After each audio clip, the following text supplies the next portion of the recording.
Hi Steve, I hope you're well, and I'd like to welcome you onto DJ's Denim and Leather on Voodoo Radio. Hi Darren, it's a pleasure to be here. Thank you. Right, first question. A question that I do ask a lot, but could I just ask you what inspired you to get into music and ultimately want to form a band, and how did you get it together, so to speak? Well, Roy and myself are cousins. I don't know whether you know that, but we obviously grew up together. Right. We were teenagers together in the early 70s when there was a lot of great guitar bands around. Glam rock was all over the TV, T-Rex, Slade, Alice Cooper, and we just wanted to be like that. That's what we wanted to do. So from the age of 14, I think probably, we both started to learn the guitar, and we used to kind of badger anyone who could play the guitar to teach us a couple of chords, to get by. Yeah. And I suppose by the time we were 16, we were introduced to a friend of a friend. That was Phil on the drums. Right. So he joined us, and we became a three-piece. We were known as Blue Ice in those days, and we would play, social clubs and that sort of thing, working men's clubs, and we'd play Beatles and Stones and covers. But to be honest, Darren, we didn't play them very well. And so we decided, okay, let's take a year off, and write some of our own songs. And that was the time when Rick joined, about 1978, I suppose. And that's when it all really started to come together. Around that time when Rick joined, he was a decent songwriter, a very good guitar player. And that's when we came up with a name as well, a new name. Well, funny you should mention the name, because I think you probably know what I'm going to refer to here, but it's quite well documented that it was misspelt at the start. It is misspelt. But, yeah, so how did that come about then? Well, I can't exactly remember how the name came about. I know Phil was the one who put it into the hat. He said he'd heard it in a song lyric or something like that. We thought, well, yeah, it sounds classy. It sounds French. Yeah. So it's got to be spelt with a double L-E at the end. So that's what we did. That's how we spelt it. And we went out and we decided to get a load of stickers and badges and business cards printed up. And then somebody pointed out to us, well, actually, you don't spell it like that. You spell it with one L. But it was too late by then. So we kept it. I actually think it looks better, though. Yeah. But... yeah, I just wanted to just ask you that was all. So, I mean, there was a rock scene happening around the Hertfordshire area, and well, obviously, and St Albans. Bands like Bleak House, Toad the Wet Sprocket, Eye Treason, Stormtrooper. What were those early days like then, Steve? Yeah, all those bands, fantastic bands. In fact, there was a very, very healthy music scene. Late 70s, early 80s around St Albans and the home counties. Yeah. And the good thing about it was, Darren, there was a lot of venues that would host live bands. And that was very fortunate, of course, for all of us. And it created some great opportunities for all the young bands to get together and play together. And although there was some rivalry, obviously, there were no big egos that said, we want to be top of the bill, we want to go on first. And as a result of that, we shared the billing. There were some lasting friendships formed during those years that continue even on to today. But, secretly, I do like to think that Clientelle led the way to some extent. I have to say that, of course. Of course. No, I mean, obviously, I'll look at the posters and the billboard stickers and whatever, and you can see that you'll headline one show, and then say Bleak House might do another, or a Toad will do another. So you could see what was going on there. It was very much a shared sort of thing. Right, I've got to ask you this question. What was your take, or I don't know whether I want to ask it from today's perspective or from back then. What was your take on what was termed as the new wave of British heavy metal movement? Were you aware at first that you were playing a part in it? Well, not really. Not really. I mean, you've heard the expression, people jumping on the bandwagon. It's a common saying, but we didn't jump on the new wave of British heavy metal bandwagon, but I suppose we were kidnapped and put there by someone else. Because Clientelle are not your typical heavy metal sound. And I think most people would say that. And some people question, why we are within that bracket. But I suppose live we were a heavier band, a heavier sound. Yeah. But the Clientelle sound is very different to some of the new wave of heavy metal bands that you hear. So I kind of think we were pigeonholed with those bands. To be honest, Darren, it did us a few favours because it opened some doors, so I'm not complaining by any stretch, yeah. Well, no, and the reason that I like to ask that question, because obviously now even more than ever, there's so much they're in the club, but they're not in the club. They started too early, or they were a little bit too late, and the sort of 79 to sort of 83 period, which you were very, very active in that time. You're in the club, sort of thing, and I just have to sort of smile sometimes at some of the things I read, But I just wanted your take on that, really. Well, we've been featured in some of the books that have been written about that period, so Clientelle are in there. Yeah. So I guess we're there. which leads me on to quite famously, you were compared to a couple of bands by Derek Oliver of Krang, I believe. A cross between Motorhead and Judas Priest. Now, I for one can't see that, really. I don't know what your thoughts on that are, but... Yeah, I think at the time it was quite strange. I think we're all in agreement that it's not a very accurate comparison. No. I suppose the closest similarity is that some of our songs were played at breakneck speed, very fast. Yeah. Live. But on record, no, I can't see that. And I do wonder whether the journalist in question even bothered to listen to us at all. Maybe listen to a snippet and think, oh yeah, okay, we'll put them in there. But no, not a very good comparison at all. Well, no. I only heard this today on one of your earlier interviews. There was a word about the gig you did with Motorhead where you didn't manage to get a sound check and Lemmy bought you a crate of beer. Is that right? Yeah, that's right. Yeah. In fact, we were waiting for a sound check, and then Motorhead's road manager. I'll tell you who it was. Funny enough, it was the brother of the wrestler Big Daddy. All right. Yeah, it was him, and he said to us, "Sorry lads," he said, "there's no time for a sound check." So we thought, okay, that's a shame. Right. So we wandered down into the dressing room, tail between our legs, as it were, and a couple of minutes later, knock on the door, open up. There's Lemmy with a crate of beer, big smile on his face. Sorry guys, sorry about that. Can't be helped, but hopefully this will ease the pain. Oh, well, fair play. Fair play to him. That's nice to hear. So then, Steve, we're going to have a listen to our first piece of music. Could you just tell me what it is, please? So the first piece of music we're listening to is Skyflyer. This was recorded in Quest Studios around 1979, right, and was the first single.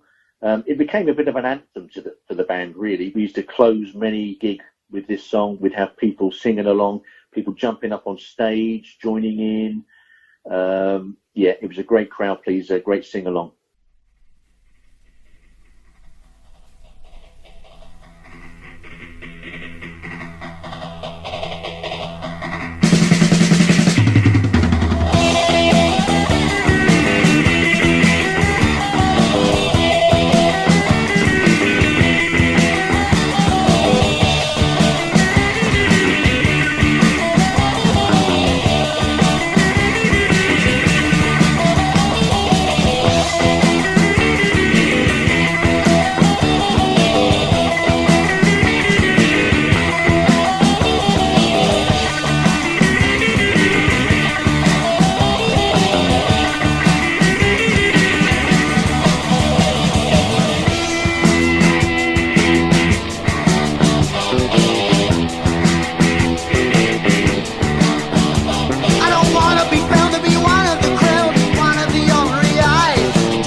I know it's absurd to be like the creatures above.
just some playing.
Let's move on then to the album. Now, what I'm going to quote here is not my words. I've read this. It's regarded as a fine piece of rock and metal music. The songs are really strong. What was the recording experience like? Right. Well, it's nice to hear that it's regarded in that way, because we were very young and inexperienced in a sense, and we were very grateful for the expertise of Dave Cook, who was the engineer and producer at Quest Studios. He kind of guided us through the whole process, really.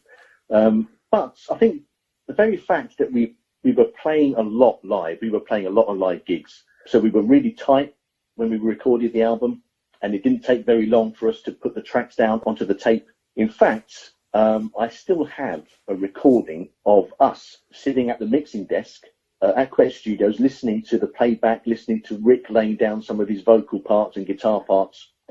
It's really good to listen to it, because it's quite amusing listening to our kind of banter from the sound control room to Rick in the recording studio. That does sound brilliant. Yeah. Yeah, I mean, when I talk to bands about essentially their first recordings, there's a lot of great memories there, isn't there? From that time. We'll move on to some of the later stuff in a moment, but so you played a lot of shows at the Horn of Plenty. What's your memories of the venue? The Horn, the good old Horn. Probably one of our favourite venues. It was just hot. It was stuffy, a sticky floor, wall to wall with people who just loved listening to live music. And I don't think we ever did a duff gig there, to be honest. If we weren't on top of our game on the night, the audience picked up the slack. They were there cheering, clapping, stamping their feet. And in fact, the Horn of Plenty, as it was, or the Horn, is now one of the few venues that still hosts live bands today in the St Albans area, and it's great that the tradition is still living on. Oh, that's brilliant. That's good to hear. There was something I wanted to mention, Darren, and it was it kind of centres around the attitude we had as a band. We were young guys, 20, 21, 22. We didn't really have much of a clue about management and promotion, but we went all out on promotion, self-promotion, and it was the key, really, that got us where we eventually ended up. Yeah. Because T-shirts, all sort of merchandise. We promoted those. We had a monthly fanzine that we would sell at gigs. The posters, the badges, stickers. We would make up ridiculous news stories just so we can get some coverage in the local rag. Just to really get the band's name known. It was a tireless effort on our part. And I think at the end of the day, that was why Phil left. He got a little bit disheartened, because all the work we put into promoting the band, we weren't getting anything back. We weren't getting any rewards. And I think he just felt, I can't do this anymore. So I just think, and you mentioned a lot of the other bands, Bleak House and Stormtrooper and High Treason and Toad and all the others. They did the same thing. People were hard-working bands, and we were fortunate that there were a lot of venues that would give us the leg up to get our sound heard by as many as we could. So a lot to be grateful for, but a lot of hard work as well. Oh, I could imagine. Absolutely, yeah. Right then, so we're moving on to our second piece of music now then, Steve. Could you just tell us what it's going to be, please? So this is the opening track of the album, Destination Unknown. This is a track called Play to Win.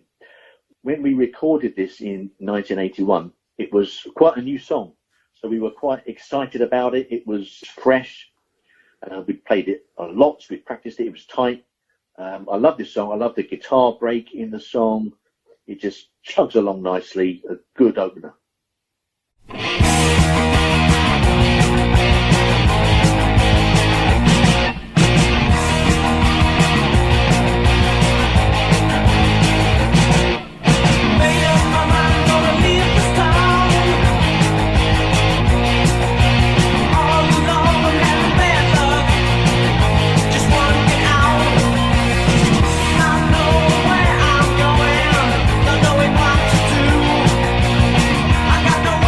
Leave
lineup change when Phil left and Martin Whitwick came in. Did that change Clientelle sound, in your opinion? Yes, it did, and I think that's inevitable when you get a change of drummers, because the drummer is the backbone of the band. And I think the recordings that we made at that time confirm, that our sound was beefed up. I think with Whitwick, he was a very different drummer to Phil, very heavy, very solid, and as a result, I would say the songs that we wrote when Whitwick was with us were kind of more mature, and even the old songs that we played with Whitwick became heavier. Right. Maybe that's where the new wave of British heavy metal tag came along as well. But yeah, it was a different sound, but not in a bad way. No, of course not. I mean, saying that, I mean, there is other slight lineup changes. I mean, when Bernie Devine on guitar, but was he with the band earlier on as well? He was, before Rick joined the band, while we were still Blue Ice, I believe. We were playing at social clubs and Bernie was with us. He wasn't with us for very long. He was an old school friend of Phil's, actually. Right. And awesome guitarist. From the day I met Bernie, I was blown away by his guitar playing. He's very talented. But yeah, he was with us for a short time. And then he rejoined when Rick left. Right. Rocket and I was scratching our heads thinking, right, who do we know? And Bernie's name obviously was top of the list. And Terry Cox on drums, is that right? Yeah. Terry was the drummer with Moonstone. Again, a very solid, straight drummer. Yeah. And that's when you recorded like Jet Set and Black Cloud. Yes. Yeah. We wrote a lot of new material. In fact, I think, Darren, in hindsight, I think it was probably a mistake to keep the name Clientelle when Rick left, because playing live, I would say only 20% of the set list contained material from the old days, from the album or whatever. So yeah, I'd say it was probably a mistake to keep the name. However, we did, and we wrote a lot of new material. So the Jet Set, Black Cloud, and 71. Yeah, 71 still bopping. Yeah. They were kind of like the cream of the new songs. We went down to the studio owned by Jim Rodford of the Kinks, of course, and we recorded it there with his son Steve producing, and he did a good job. I mean, it's a typical 80s sound, particularly the drum sound, because Steve was a drummer. So it's a big echoey drum sound, but yeah, I like it. Right then, on to our third piece of music. What will that be, Steve? So I think this is a good reflection of the band after Rick had left, because Clientelle took on a new persona, shall we say, in 1984, with Bernie Devine and Terry Cox and Rocket and myself. So we wrote a lot of new material. This was one of the few songs that I actually dabbled in and wrote the lyrics to. It's called 71, Still Bopping, and it's kind of just about being stuck in time, being stuck in the early 70s. Nothing wrong with that, of course. But I love the whole sound of this track. It sounds like something from the 70s, in fact.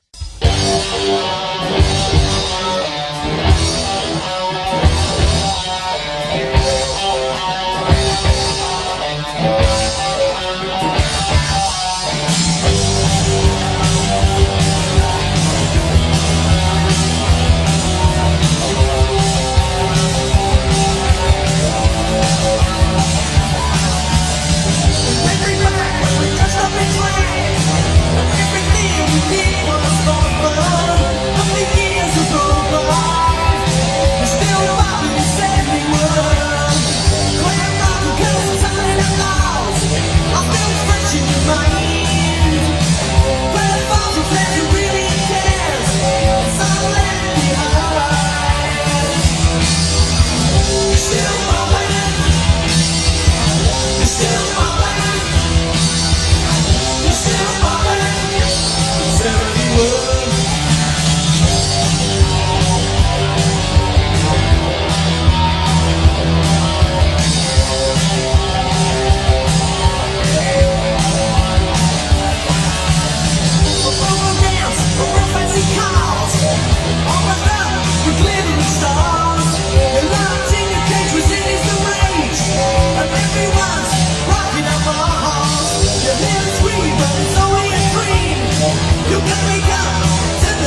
want to ask you. Tell me a little bit about Wood Nymph. Wood Nymph. Do you know what? I don't know a lot about Wood Nymph other than he used to turn up. He used to turn up at our gigs with a suitcase and plant fireworks and bombs around the stage, and then set them off at various times, and then disappear. That's all I really know about it, to be honest. Well, he was one of Rick's associates. Ah, right, okay. Well, again, when I'm only a bit of research and reading, sometimes the gigs were costing you more than you were actually getting in because of the pyrotechnics you were using. Yes. But yeah. I mean, some of the pictures that I've seen are quite amazing. Some of the stuff that were going on around you, you know. And then obviously there's the just a quick one. There's the Python story. Oh, the Python story. Yes, that's mythical now. The Python story. So the strange thing is, Darren, we were last minute. We were phoned up to ask to fill in for an event that was happening down at the Guildford College of Law, I think it was. Mm. So they'd booked a 60s dance band for their Halloween evening, who pulled out. So at last minute, we were asked to go and play by this agency. So we went in there, we set up, we started playing. But it wasn't what they were expecting at all. However, the act that was on before us was a young girl with a wicker basket, and she would play this music where the snake would come out of the basket and do all the stuff. She thought it'd be good fun to let it out of the basket during our set. She thought it would liven things up a little bit, and we were playing, and the snake was slithering across the stage, making its way towards Phil's drums. Right. Yeah, anyone who knows the band would know that Phil's eyesight wasn't the greatest, so he was completely oblivious to this. Right. Anyway, I can't remember quite how the snake got back into the basket, but it did. And then they asked us, well, you know, you're not really what we wanted. Don't play the second set, but we'll pay you your full fee, and off you go. So that's what happened. Right, okay. Right. I just wondered if you wanted to say, well, first of all about Rick's passing and obviously Phil's. Yes, well, the thing is with Rick, I mean, it was just a shame the way it happened, because around the time of the millennium, Record Collector brought out their Millennium edition of their annual book, and Destination Unknown was listed in Record Collector. Right. Yeah. You know, I mean, the price was something like 120 quid or something. Thought, boy, I know. You know, couldn't believe it. So we decided, we kind of, on the back of that, we contacted one another and thought it would be nice to get a CD edition out. It's about time. So this is the first time I've spoken to Rick, probably in about 10 years, to be honest. Right. So he was up for it, and he said he's got all the software to put it all together. Let's not just stop at a CD. Let's build a website for the band. In fact, let's do a couple of reunion shows. So that's what we did. Right. And, you know, it was great. I mean, Rick was busy anyway, playing with other bands. He was a working musician. So it was nice to kind of reconnect with him, which we all did. The last show we did with Rick was in 2003. Funny enough, up in your neck of the woods. It was in Wolverhampton. Right, okay. Yeah, and then we kind of lost touch again, but reconnected on Facebook, and within about 2 months, you know, there was a message appeared on his account that he suddenly died of a suspected heart attack. And, you know, what? This is Rick. It was a shock. It was a shock. But sadly, along with Rick passing, so did the whereabouts of the master tapes to the album, because he was the custodian of those. And to this day, Darren, I don't know what happened to them. They've gone, disappeared, which was a shame. But it didn't stop us, you know, it didn't stop us to do a remaster of the album, as you probably know, some years later. Yeah. But yeah, we had a memorial concert for Rick, arranged by, I mean, he had a lot of contacts, a lot of friends. In fact, Mick Mustafa from Toad, he performed on the evening. Gary Scott, another local musician, he performed, and of course Clientelle. Well, it was myself, Bernie, and Dave Ashcroft. We kind of put together 3 songs and played in Rick's honour. Yeah. And it was just great. I mean, we did Sky Flyer, and everyone was singing along, and Rick would have absolutely really loved it. Yeah. I bet, And he was in the middle of I think he just joined a Pink Floyd tribute band, and they'd been recording versions of Floyd songs, and Rick had recorded a lovely version of the guitar solo in Another Brick in the Wall. So at the end of the evening, I wasn't involved in this, but some of the other guys, Rick's friends, musicians, played the backing track to Rick's guitar solo. It was quite a moving finale to the evening. Bet, yeah, I bet. Yeah, real shame. And then obviously, sadly, Phil passed away as well. Yeah.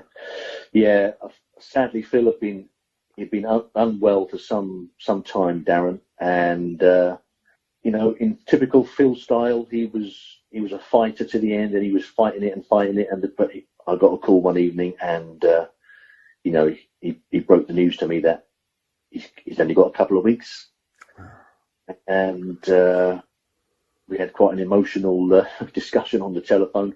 But saying all that, I'm so glad that he was still around to see the On the Dole reissue of Destination Unknown, because he was thrilled to bits with that. He was blown away by the sound quality. Dear old Phil, he got Rocket and myself some promotional caps to wear, promoting the album. And he was chuffed to bits with it. So I'm so glad that he was around to enjoy that moment. Yeah. No, it's brilliant. Am I right in what I've read that there's quite a lot of archive stuff still? You still got quite a lot of it in your possession. Yeah, well, to be honest, yes, we have. That's one of the things I think I'm really glad we did. We kept everything, to be honest. Recordings and rehearsals. One recording I would love to see get the light of day is the live takes cassette that we put out. Right. Because it was a couple of years after, probably 18 months after the album. We were let down by another record company that promised us a single. And we thought, it would be great to put something out, because the band had changed. The band had changed quite a bit. Mm. So we recorded one of the concerts from the Hawkwind tour. Right. Yeah. And it was a good recording, and we thought this would be good. So we put it out on a cassette tape, along with some spoken diary entries that we'd done during the tour. Yeah. And sold it. It very quickly sold out with gigs. But we still have that, and it will be nice to see that have a proper CD release. Right. Okay. There's a lot of archive material, almost audio, and and visual stuff. Yeah, it almost sounds like it'd make a nice box set to me, to be honest. But if somebody wanted to put that out, it would. There. So we're going to have one last track then, Steve. Could you tell us what it is then, please? Yep. So it was myself and Rocket, Rick, and Dave Ashcroft on drums. 2002, we did a couple of reunion shows at the Horn of Plenty in St Albans. It's just a lovely recording of this track. I mean, Missing Presumed Dead, the closing track of the album, is probably my favourite anyway. But I just love Rick's guitar work on this is phenomenal. At the end of the track, where he comes in with his delay and his echo, and his guitar just swims around, and it's beautiful. I love it.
faithful without exception. Travels the length of the breadth of the land to the sea. An old man in a shabby great coat, staff made of velvet, carries his strength and face to both you and me.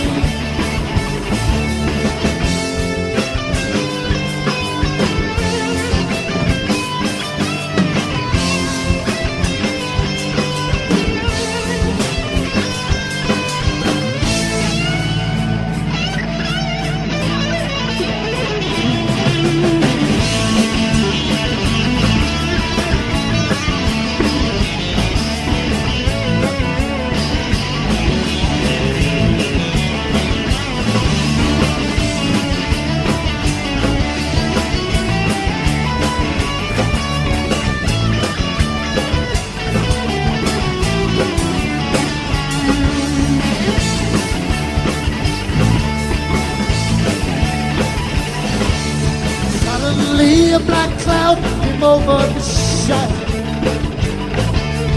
Journey would have to be made to the mountains of doom. But on his travels, the old man was struck by the devil. Into the earth, leaving traces of gold in the moon.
Feeling of emptiness, oh, down in the hand.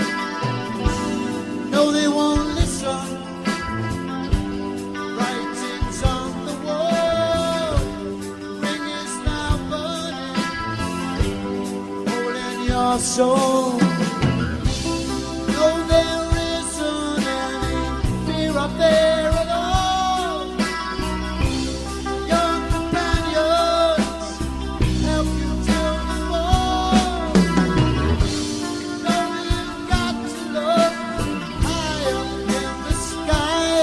Flying high.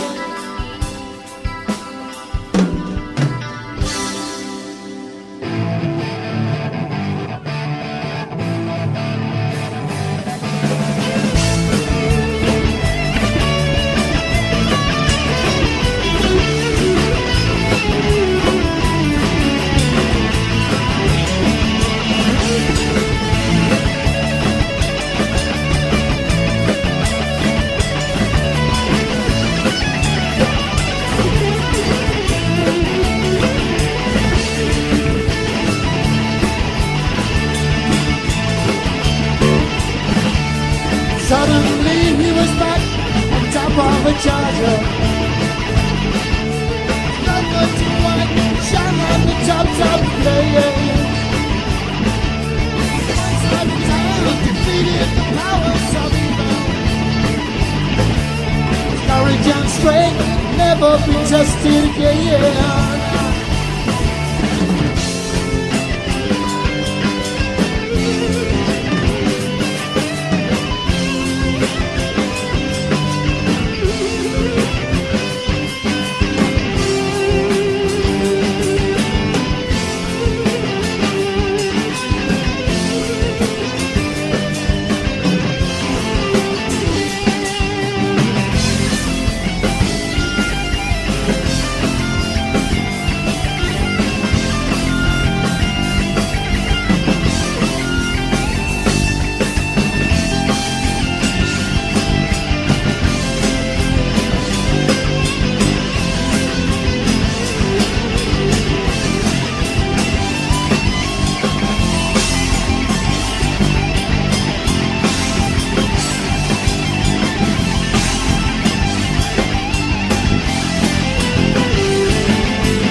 Oh, well, we'll still sort of remember him.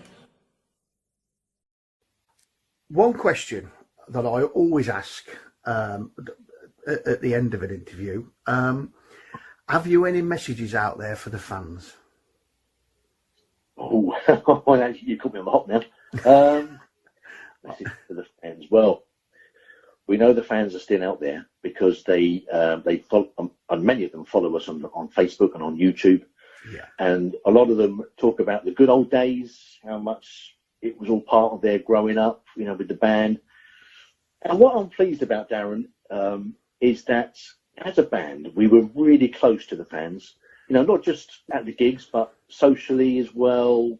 And there was a hardcore group of fans who would follow us everywhere. And it was just so good to be close with them. Yeah. So I know many of them are still sort of going to concerts and enjoying the live music scene. And kind of reminiscent, I suppose, about the old days. Yeah. But it was great. I mean, we were just so grateful for the support we had during those days. We could guarantee to fill a 54-seater coach, taking the guys up to a gig we were doing in Northampton, for example. Yeah. Brilliant. Yeah. I mean, they were the best. They were the best. Yeah. No, absolutely. So then, Steve, I'd like to thank you for taking time out to talk to me on DJ's Denim and Leather on Voodoo Radio, and wish you all the best for the future. Thank you, Darren. It's been fantastic. I always love reminiscing about the good times with the band, and it's been a pleasure. A pleasure, mate.